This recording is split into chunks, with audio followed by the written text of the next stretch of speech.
सबरी की साधना। सबरी भगवान राम की परम भक्त थी। वह सबर जात की एक भोली भाली लड़की थी।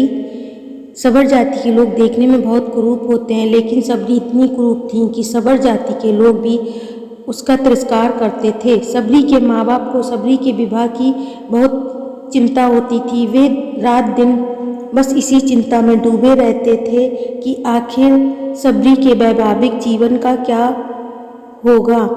आखिरकार सबरी के माता पिता को सबर जाति का एक योग्य लड़का मिल गया। माता पिता ने रात्रि में सबरी का विवाह कर उसे रात्रि में ही विदा कर दिया। उन्हें डर था कि लड़का सबरी को देखकर विवाह के लिए इनकार ना कर दे।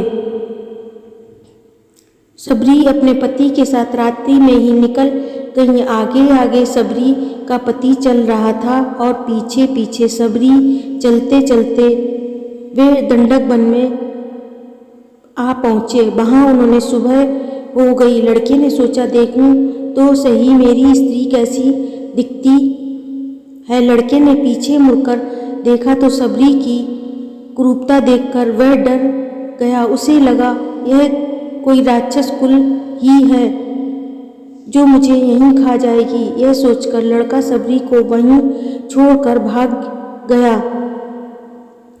अब सबरी दंडक वन में अकेली रह गई। वह पीहर से तो आ गई थी, लेकिन उसे अपने ससुराल का कोई पता न था। अब सबरी जाए तो जाए कहाँ।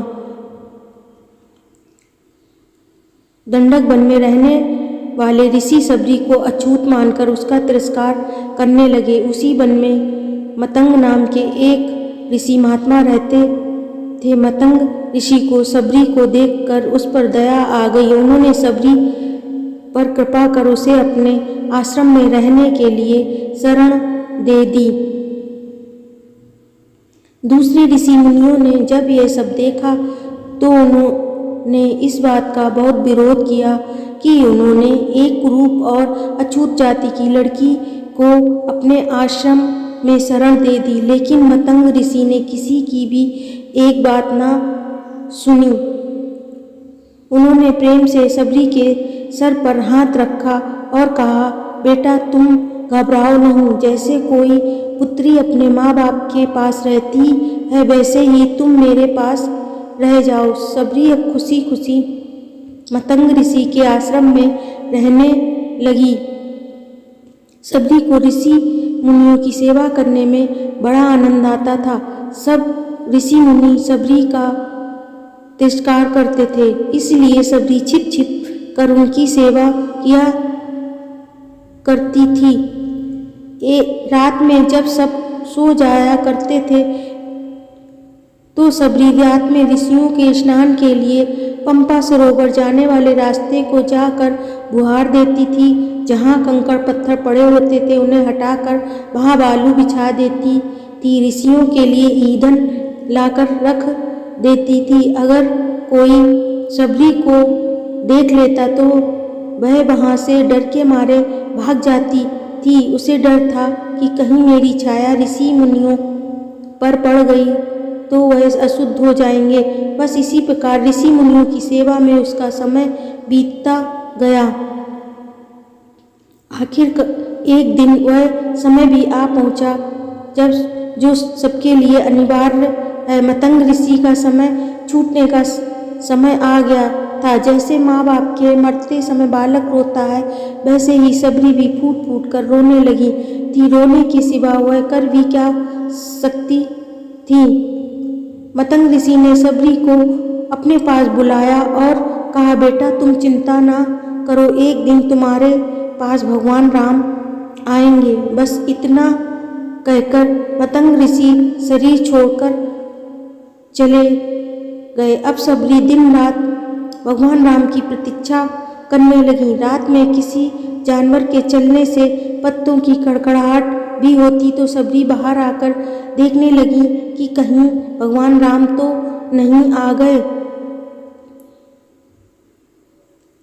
वह प्रतिदिन कुटिया के बाहर पुष्प बिछाती और तरह तरह के फल लाकर रख देती थी। फलों में भी बढ़िया बढ़िया फल राम जी के लिए चक्कर रख देती थी। फिर राम जी नहीं आते तो अगले दिन फिर नए फल ले आती। राम जी को भोजन करने का उसके मन में बहुत उत्साह था। प्रतीक्षा करते करते एक दिन सबरी की साधना सफल हुई। मतंग ऋषि के वचन सत्य हुए। भगवान राम सबरी की कुटिया में पधारे। कई बड़े बड़े ऋषि मुनियों ने भगवान राम से उनके आश्रम में चलने के लिए प्रार्थना की, लेकिन भगवान राम केवल सबरी की कुटिया में आए। जैसे सबरी को भगवान राम से मिलने की तीव्र इच्छा थी, ठीक वैसे ही भगवान राम